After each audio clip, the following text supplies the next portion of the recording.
ಗೆಳೆಯರೇ, Kannada share market ಚಾನಲ್ಗೆ ತಮ್ಮೆಲ್ಲರಿಗೂ ಆತ್ಮೀಯ ಸ್ವಾಗತವನ್ನು ಕೋರ್ತಾ ಇದ್ದೇನೆ. ಕಮೆಂಟ್ ಮಾಡಿದ ಗೆಳೆಯರೊಬ್ಬರು ಬ್ಯಾಕ್ಗ್ರೌಂಡ್ ಮ್ಯೂಸಿಕ್ ಬೇಡ ಅಂತ ಹೇಳಿದರು. ಸೊ ಅದನ್ನು ಸಹ ತೆಗೆದಾಕಿದ್ದೀನಿ. ಮತ್ತು ಸೌಂಡ್ ಕ್ಲಾರಿಟಿ ತುಂಬ ಕಡಿಮೆ ಇದೆ ಅಂತಂದರು. ಅದಕ್ಕೂ ಸಹ ಪ್ರಯತ್ನ ಪಡ್ತಾ ಇದ್ದೀನಿ. ಸೊ ಈಗ ಒಂದು ಟೆಲಿಗ್ರಾಮ್ ಚಾನಲ್ನ ಸ್ಟಾರ್ಟ್ ಮಾಡಿದ್ದೀನಿ. ನಿಮ್ಮ ಟೆಲಿಗ್ರಾಮ್ ಆ್ಯಪ್ನಲ್ಲಿ ಕನ್ನಡ ಶೇರ್ ಮಾರ್ಕೆಟ್ ಅಂತ ಸರ್ಚ್ ಮಾಡಿ ಓಪನ್ ಆಗುತ್ತೆ. ಸದ್ಯಕ್ಕೆ ಅದರಲ್ಲಿ ಯಾರೂ ಸಬ್ಸ್ಕ್ರೈಬರ್ಸ್ ಇಲ್ಲ. ನಿನ್ನೆ ತಾನೇ ಸ್ಟಾರ್ಟ್ ಮಾಡಿದ್ದೀನಿ. ಅದಕ್ಕೆ ಸಬ್ಸ್ಕ್ರೈಬ್ ಆಗಿ. ಸೊ ನಿಮಗೆ ಡೌಟ್ ಇದ್ದರೆ ಏನಾದರೂ ಅಲ್ಲಿ ಮೆಸೇಜ್ ಮಾಡಿದ್ರೆ ನಾನು ರಿಪ್ಲೈ ಮಾಡ್ತೀನಿ ಮತ್ತು ಹೊಸ ವೀಡಿಯೋಗಳನ್ನ ಹಾಕ್ತೀನಿ. ದಯವಿಟ್ಟು ಎಲ್ಲರೂ ಸಹ ಟೆಲಿಗ್ರಾಮ್ ಓಪನ್ ಮಾಡಿಬಿಟ್ಟು ಸರ್ಚ್ ಬಾಕ್ಸ್ನಲ್ಲಿ ಕನ್ನಡ ಶೇರ್ ಮಾರ್ಕೆಟ್ ಅಂತ ಸರ್ಚ್ ಮಾಡಿದ ತಕ್ಷಣ ಓಪನ್ ಆಗುತ್ತೆ. ನೀವು ಅಲ್ಲಿ ಜಾಯ್ನ್ ಆಗಿ. ಈ ವಿಡಿಯೋದಲ್ಲಿ ನಾವು ಸೆಬಿ ಬಗ್ಗೆ ತಿಳ್ಕೊಳ್ಳೋಣ. SEBI SEBI. ಸುಮಾರು ಜನರಿಗೆ ಸೆಬಿ ಬಗ್ಗೆ ಗೊತ್ತಿರುತ್ತೆ, ಬಟ್ ಆದರೂ ಸಹ ಹೊಸಬ್ರು ಯಾರಿರ್ತಾರೆ ಅವ್ರಿಗೋಸ್ಕರ ಫಸ್ಟಿಂದ ಹೋಗೋಣ ಅಂಥೇಳಿ ಈ ವಿಡಿಯೋಗಳನ್ನ ಮಾಡ್ತಾಯಿದ್ದೀನಿ. ಸೆಬಿ ಅಂತಂದರೆ securities and exchange board of India. Securities and exchange board of India ಅಂತ ಅರ್ಥ. ಸೊ ಈ ಸೆಬಿ ಬಗ್ಗೆ ತಿಳ್ಕೊಬೇಕಾದ್ರೆ ಮೊದಲನೇದಾಗಿ ಇದು ಸ್ಥಾಪನೆ ಆಗಿದ್ದು 1988 ಏಪ್ರಿಲ್ 12ನೇ ತಾರೀಕು. ಸೊ ಆವಾಗ ಸ್ಟಾರ್ಟ್ ಆದರೂ ಸಹ ಸಾಂವಿಧಾನಿಕವಾಗಿ ಅದರ ಸ್ಥಾನಮಾನ 1992 ಜನವರಿ 30ಕ್ಕೆ ಒಂದು ಕಾನೂನಿನ ಮೂಲಕ ಇದು ಜಾರಿಗೆ ಬರುತ್ತೆ. ಇದರ ಅಧೀನ ಯಾವುದರಲ್ಲಿರುತ್ತೆ ಅಂತಂದರೆ ಕೇಂದ್ರ ಸರ್ಕಾರದ ಅಡಿಯಲ್ಲಿರುತ್ತೆ. ಇದರ ಕೇಂದ್ರ ಸ್ಥಾನ ಮುಂಬೈನಲ್ಲಿದೆ. ಸೊ ಮುಂಬೈನಲ್ಲಿರೋದ್ರಿಂದ ಬಾಂಬೆ ಸ್ಟಾಕ್ ಎಕ್ಸ್ಚೇಂಜ್ ಮತ್ತು ನ್ಯಾಷನಲ್ ಸ್ಟಾಕ್ ಎಕ್ಸ್ಚೇಂಜ್ ಎರಡೂ ಸಹ ಮುಂಬೈನಲ್ಲೇ ಇರೋದ್ರಿಂದ ಅದರ ಒಂದು ಸಂಬಂಧ ಇನ್ನೂ ಉತ್ತಮವಾಗಿದೆ, ಅಲ್ಲೇ ಪಕ್ಕದಲ್ಲೇ ಇರೋದ್ರಿಂದ. ಮತ್ತು ಸೆಬಿಯ ಕಾರ್ಯಗಳು ಏನು ಅಂತಂದರೆ ಸ್ಟಾಕ್ ಮಾರ್ಕೆಟ್ ರೆಗ್ಯುಲೇಟರ್. ಈಗ ಸ್ಟಾಕ್ ಮಾರ್ಕೆಟ್ ಯಾವ ಥರ ಬೇಕಾದ್ರೂ ನಡ್ಕೊಂಡು ಹೋಗ್ಬೋದಾ ಅಂತಂದರೆ ಖಂಡಿತ ಇಲ್ಲ. ಅದಕ್ಕೆ ಸೆಬಿಯ ಕೆಲವೊಂದು ನಿಯಮಗಳು ಇದೇ ಥರ ನಡೀಬೇಕು ಅಂತಿರುತ್ತೆ. ಅದನ್ನು ನೋಡ್ಕೊಳ್ಳೋದು ಸೆಬಿಯ ಒಂದು ಕರ್ತವ್ಯ. ಮತ್ತು development of stock exchange. So stock exchange, ಎರಡೂ ಸ್ಟಾಕ್ ಎಕ್ಸ್ಚೇಂಜ್ ಏನಿದೆ ಅದರ ಒಂದು ಅಭಿವೃದ್ಧಿ ಕಾರ್ಯವನ್ನು ಸೆಬಿ ಮಾಡ್ತಾ ಇದೆ. ಮತ್ತು ಪ್ರೊಟೆಕ್ಟ್ ಇನ್ವೆಸ್ಟರ್ಸ್, ಇದು ತುಂಬ ಮುಖ್ಯವಾದದ್ದು.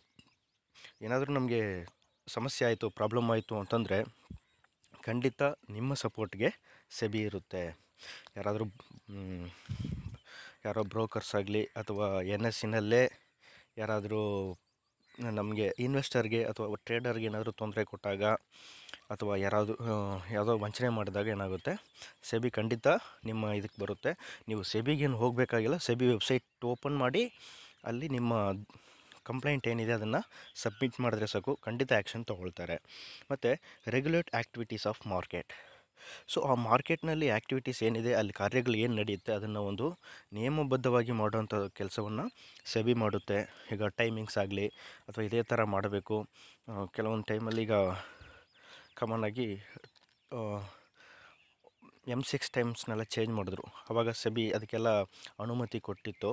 ಸೊ ಸೆಬಿಯ ಒಂದು ಪೂರ್ವಾನುಮತಿ ಇಲ್ಲದೆ ಯಾವುದೇ ಕಾರ್ಯವನ್ನಾಗಲಿ M6 ಆಗಲಿ NSE ಆಗಲಿ ಅಥವಾ BSE ಆಗಲಿ ಯಾವುದೂ ಮಾಡೋಕ್ಕೆ ಬರಲ್ಲ. ಸೊ ಇದು ಸೆಬಿಯ ಕಾರ್ಯಗಳು. ಮತ್ತು ಸೆಬಿಯ ನಿಯಮಗಳು ಯಾರಿಗೆಲ್ಲ ಅನ್ವಯ ಆಗುತ್ತೆ ಅಂತಂದರೆ BSE NSE ಸ್ಟಾಕ್ ಬ್ರೋಕರ್ಗಳಿಗೆ, ಸಬ್ ಬ್ರೋಕರ್ಸ್ಗಳಿಗೆ ಮತ್ತು ಇನ್ವೆಸ್ಟರ್ ಅಂತಂದರೆ ನಾರ್ಮಲಾಗಿ DII FII ಮತ್ತು ರಿಟೇಲ್ ಇನ್ವೆಸ್ಟರ್ಸ್ ಎಲ್ರಿಗೂ ಸಹ ಇದು ನಿಯಮಗಳು ಬರುತ್ತೆ.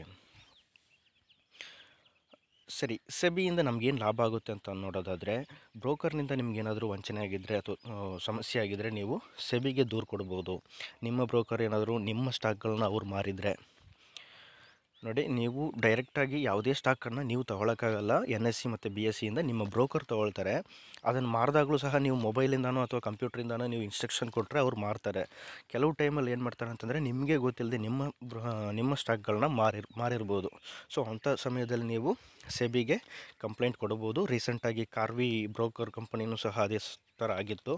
ಸೊ ಸೆಬಿ ಅದನ್ನು ಕಂಡುಹಿಡಿದ್ರು.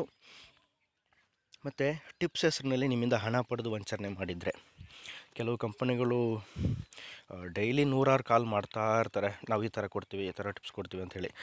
ಸರ್, ನಮ್ಮ ವೆಬ್ಸೈಟ್ ಹೋಗಿ ನೋಡಿ, ನೀವು ಆವಾಗ ಗೊತ್ತಾಗುತ್ತೆ ಅಂತೇಳಿ ನೀವು ಅವ್ರ ವೆಬ್ಸೈಟ್ಗೆ ಹೋದರೆ ಕಳೆದ ಒಂದು 30 ದಿನದಲ್ಲಿ ಯಾವ ಥರ ಪರ್ಫಾರ್ಮೆನ್ಸ್ ಕೊಟ್ಟಿದ್ದೀವಿ ಅಂತೇಳಿ.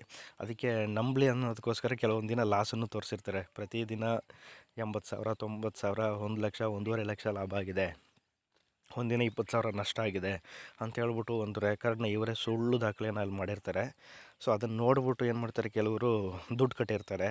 ಅಲ್ಲಿ ನೋಡಿದ್ರೆ ಅದನ್ನು ಕೇಳ್ಬಿಟ್ಟು ಮಾಡಿ ಟ್ರೇಡಿಂಗ್ ಮಾಡಿ ಎಲ್ಲ ಸಹ ಲಾಸ್ ಮಾಡ್ಕೊಂಡಿರ್ತಾರೆ. ಸೊ ಅಂಥ ಸಮಯದಲ್ಲಿ ನಿಮ್ಮ ಹತ್ರ ಪ್ರೂಫ್ಗಳಿದ್ದರೆ ನೀವು ಖಂಡಿತ ಸೆಬಿಗೆ ದೂರು ಕೊಡ್ಬೋದು, ಅದನ್ನು ಸರಿಪಡಿಸ್ಕೊಡ್ತಾರೆ ಮತ್ತು ನಿಮ್ಮ ದುಡ್ಡನ್ನು ಸಹ ವಾಪಸ್ ಕಟ್ಟಿಸ್ಕೊಡ್ತಾರೆ. ಆದರೆ ಸಾಮಾನ್ಯವಾಗಿ ನಮ್ಮ ಹೊಸದಾಗಿ ಕಲಿಯೋರು ಎಲ್ಲಿ ಮೋಸ ಹೋಗ್ತಾರೆ ಅಂತಂದರೆ ದೊಡ್ಡ ದೊಡ್ಡ ಕಂಪನಿಗಳ ಹತ್ರ ಮೋಸ ಹೋಗಲ್ಲ. ಸಣ್ಣ ಪುಟ್ಟ ಕೆಲವರು ಕೆಲವರು ಏನು ಮಾಡಿರ್ತಾರೆ ಅಂತಂದರೆ ಸ್ಟಾಕ್ ಮಾರ್ಕೆಟ್ಲಿ ಇರ್ತಾರೆ, ಬಟ್ ಅವರು ಲಾಭ ಮಾಡೋಕ್ಕಾಗದೆ ಏನು ಮಾಡಿರ್ತಾರೆ, ಸ್ವಲ್ಪ ಎಕ್ಸ್ಪೀರಿಯೆನ್ಸ್ ಇರುತ್ತೆ, ಸರಿ ಟ್ರೈನಿಂಗ್ ಕೊಡ್ತೀವಿ ಅಥವಾ ಟಿಪ್ಸ್ ಕೊಡ್ತೀವಿ ಅಂತ ಹೇಳಿ ಅವ್ರು ಲಾಭ ಮಾಡ್ಕೊಳ್ತಾ ಇರ್ತಾರೆ ಹೊರತು ಅವ್ರು ಯಾವುದೇ ಕಾರಣಕ್ಕೂ ಹೂಡಿಕೆನೋ ಅಥವಾ ಟ್ರೇಡ್ ಮಾಡಿ ಲಾಭ ಮಾಡಲ್ಲ. ಸೊ ಹೊಸಬ್ರು ಏನು ಮಾಡಿರ್ತಾರೆ, ದುಡ್ಡನ್ನ ಕಳ್ಕೊಂಡಿರ್ತಾರೆ. ಅಂಥ ಸಮಯದಲ್ಲಿ ನೀವು ಸೆಬಿ ಹತ್ರ ಕಂಪ್ಲೇಂಟ್ ಮಾಡಿದ್ರೂ ವೇಸ್ಟ್ ಆಗುತ್ತೆ. ಯಾಕಂತಂದರೆ ಅಂಥವ್ರು ಯಾರು ಅನ್ನೋದು ಕಂಡುಹಿಡಿಯೋದೇ ದೊಡ್ಡ ಸಮಸ್ಯೆ ಆಗಿಬಿಟ್ಟಿರುತ್ತೆ. ಅವ್ರು ಅವರೆಲ್ಲೋ ಇರ್ತಾರೆ, ಒಂದು ಫೋನ್ ಕಾಲ್ ಮೂಲಕ ಅಥವಾ ವಾಟ್ಸಪ್ ಮೂಲಕ ಏನು ಮಾಡಿರ್ತಾರೆ, ದುಡ್ಡನ್ನ ಪೇ ಮಾಡಿರ್ತಾರೆ. ಯಾವ ಕಾರಣಕ್ಕಾಗಿ ಕೊಟ್ಟಿದ್ದೀರಾ ಅಂತ ರೆಕಾರ್ಡ್ಗಳಿರಲ್ಲ. ಸೊ ಹೊಸಬ್ರು ಯಾವುದೇ ಕಾರಣಕ್ಕೂ ಈ ಟಿಪ್ಸು ಮತ್ತು ಟ್ರೈನಿಂಗ್ಗೆ ಯಾವುದೇ ಕಾರಣಕ್ಕೂ ದುಡ್ಡು ಕೊಡಬೇಡಿ. ಇದಕ್ಕೆ ಟ್ರೈನಿಂಗ್ ಅಂತ ಏನೂ ಇರಲ್ಲ. ಸಾಮಾನ್ಯವಾಗಿ ನೀವೇನು ಕಲಿತಾ ಇದ್ದೀರೋ ಅದೇ ಟ್ರೈನಿಂಗು. ನೀವು ಬೇಸಿಕ್ ಏನಿದೆ ಅದನ್ನು ಓದಿ ತಿಳ್ಕೊಂಡು ನೋಡಿ ತಿಳ್ಕೊಂಡು ಕೊನೆಗೆ ಬೇಕಾದ್ರೆ ನೀವು ಟ್ರೈನಿಂಗ್ ಹೋಗ್ಬೋದೇ ಹೊರತು ಮೊದಲೇ ಟ್ರೈನಿಂಗ್ ಹೋದ್ರೆ ಅಲ್ಲಿ ಏನೂ ಅರ್ಥ ಆಗೋಲ್ಲ. ಅಲ್ಲಿ ಪ್ರತಿ ಟ್ರೈನಿಂಗ್ 10,000 50,000 1 ಲಕ್ಷ. ಸಾಮಾನ್ಯವಾಗಿ ನಮ್ಮ ಕನ್ನಡದಲ್ಲೇ ಒಬ್ಬರು ದೊಡ್ಡ ವ್ಯಕ್ತಿ ಇದ್ದಾರೆ, ಒಂದು ದಿನಕ್ಕೆ ಅಂತಂದರೆ ಒಂದು ಬರೀ 3 ಗಂಟೆ ಸಮಯಕ್ಕೆ 1 ಲಕ್ಷ ತೊಗೊಳ್ತಾರೆ. ಸೊ ಅಂಥದ್ರೆಲ್ಲ ಹೋದರೆ ಅದೇ ದುಡ್ಡನ್ನ ಇಟ್ಕೊಂಡು ಆರಾಮಾಗಿ ಕಲಿಬೋದು. ಇಂಥ ಸಮಯದಲ್ಲಿ ನಿಮಗೇನಾದ್ರು ಪ್ರಾಬ್ಲಮ್ ಆಗಿದರೆ ಸಹ ಸೆಬಿ ನಿಮ್ಮ ಸಹಾಯಕ್ಕೆ ಬರುತ್ತೆ. ಸೊ ಇಷ್ಟು ಮಾಹಿತಿನ ಕೇಳಿದ್ದೀರ ಸೆಬಿ ಬಗ್ಗೆ. ಸೊ ನಿಮಗೆ ಏನಾದರೂ ಈ ವಿಡಿಯೋ ಇಷ್ಟ ಆದರೆ ಖಂಡಿತ ಒಂದು ಲೈಕ್ ಮಾಡಿ ಮತ್ತು ನಮ್ಮ ಚಾನಲ್ನ ಸಬ್ಸ್ಕ್ರೈಬ್ ಮಾಡ್ಕೊಳ್ಳಿ, ತುಂಬ ಅನುಕೂಲ ಆಗುತ್ತೆ. ಸೊ ಎಲ್ಲರಿಗೂ ಸಹ ಧನ್ಯವಾದಗಳನ್ನ ಅರ್ಪಿಸ್ತಾ ಇದ್ದೀನಿ. Thank you friends.